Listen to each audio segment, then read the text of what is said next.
everyone, my name is Terra Slavin. I'm Director of Policy and Community Building at the Los Angeles LGBT Center, and I also serve on the Policy Advisory Cohort for the California Partnership to End Domestic Violence.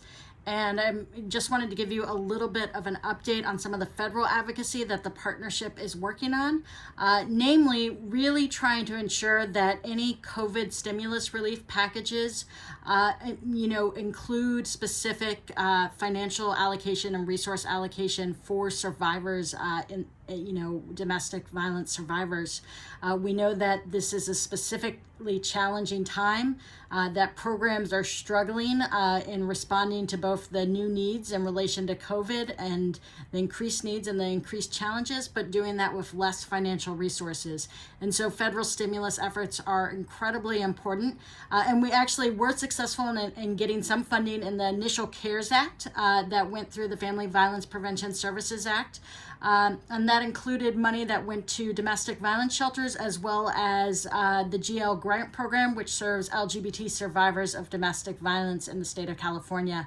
But we know it's not enough, and that we're also continuing to advocate for additional funding in the next round of COVID relief.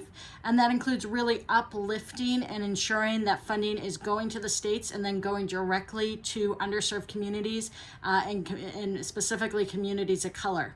And also we're trying to ensure that all of these federal advocacy efforts are thinking about what are the reforms we need to see in the system and how do we continue to advocate to delink requirements and requirements from forcing survivors to have to work with criminal justice systems that sometimes aren't safe and aren't responsive. But just making sure that everyone, regardless of their sexual orientation, gender identity, race, ethnicity, immigration status, has access. And CPDV has really been taking a significant leadership role in these conversations. So to all of you across the domestic violence field in California, I just want to say thank you. Thank you for the work that you do each and every day.